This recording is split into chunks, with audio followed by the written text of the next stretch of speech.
یزیدی بھاگ جاتے ہیں گھما کر جنگ سے منڈی، حسینی لڑتے ہیں جب تک کہ گردن کٹ نہیں جاتی۔ سبحان اللہ۔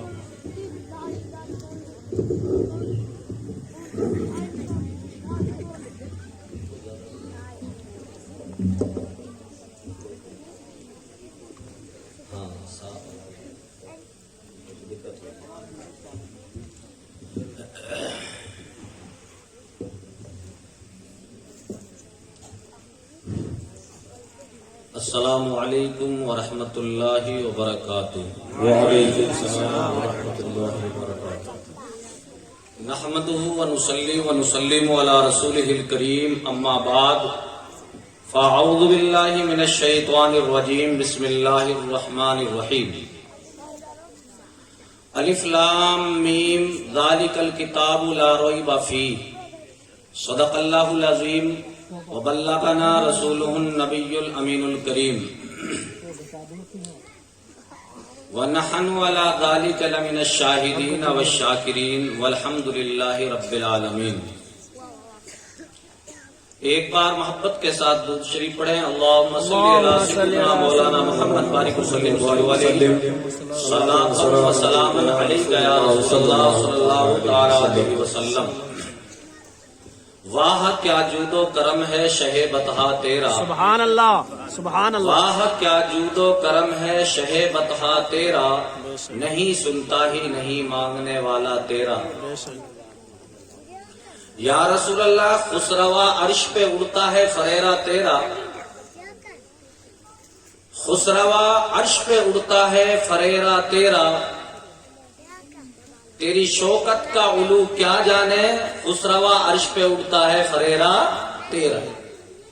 میں تو مالک ہوں، مالک ہی کہوں گا کہ ہو مالک کے حبیب، میں تو مالک ہی کہوں گا کہ ہو مالک کے حبیب، یعنی محبوب و محب میں نہیں تیرا میرا۔ ایک بار پھر محبت کے ساتھ درود پاک پڑھیں۔ اللہم صلی علی سیدنا مولانا محمد بارک وسلم السلام علیکم یا رسول اللہ صلی اللہ تعالی علیہ وسلم۔ برادران اسلام، ابھی تھوڑی دیر پہلے مولانا جان محمد صاحب بڑے ہی اچھے انداز میں تقریر فرما رہے تھے، اور وہ حقیقت بیان فرما رہے تھے کہ آج جو مسلمانوں کی بدنامی ہو رہی ہے چاروں طرف، کہ وہ مٹھی بھر مسلمان تھے جنہوں نے دنیا پر راج کیا، جن کو دیکھ کر لوگ مسلمان ہو جاتے تھے، ان کا ایمان مضبوط تھا۔ آج جو کچھ بھی ہو رہا ہے اس کے ذمہ دار ہم خود ہیں۔ کسی نے کیا ہی خوب کہا ہے، دل کے ففولے جل اٹھے سینے کے داغ سے، دل کے ففولے جل اٹھے سینے کے داغ سے، اس گھر کو آگ لگی گھر کے چراغ سے۔ بے شک۔ آج ہمارا ماحول ہم دیکھیں، آج کون سا ایسا گناہ ہے جو ہمارے معاشرے میں نہیں ہو رہا، وہ بھی کھلے آ۔ آج ہماری نئی نسل دن با دن بگڑتی جا رہی ہے۔ آج ایسا بتائیے کہ جوا، سٹا، شراب، کون سا ایسا گناہ ہے جو ہم سے آباد نہیں؟ آج ہمارے نوجوان سوچے، کیا یہ نوجوانی اسی لیے ملی یہ گناہ کرنے کے لیے؟ میرے آقا صلی اللہ علیہ وسلم نے پتھر کھائے، لوگوں نے آپ کو دیوانہ کہا، کیسے کیسی مشکلیں آپ کے سامنے آئی، مسلمانوں نے کتنا ظلم برداشت کیا، پھر یہ دین کی تبلیغ ہوئی، یہ ہم تک پہنچا، اور آج ہمارا حال یہ ہوا پڑا ہے۔ ویسے ہم سچے مسلمان ہیں، لیکن جوا ہم کھیلتے ہیں، سٹا ہم سے آباد ہے، شراب کو پانی کی طرح استعمال ہم کر رہے ہیں، حرام کمائی ہمارے گھر میں آ گئی۔ حدیث پاک میں جو مولانا صاحب نے فرمایا کہ بھئی حدیث پاک ہے کہ ماں جو ہوتی ہے، بچے کا پہلا مدرسہ ماں ہے۔ بے شک بے شک۔ سب کچھ ماحول جو پکڑتا ہے بچہ گھر سے پکڑتا ہے۔ بے شک۔ اب بتائیے، بچہ چوری کرتا ہے بچپن میں، موبائل چرا کے لایا، پیسے چرا کے لایا، اور ماں بجائے ڈانٹنے کے اس سے کہتی ہے کہ بیٹا جلدی چھپا دے کوئی دیکھ نہ لے۔ کوئی چیز ہے تو دکھانا مت، ابھی ایک آدھ مہینہ اس کو رہنے دینا۔ بچے کو ڈھیل مل گئی یہیں پر،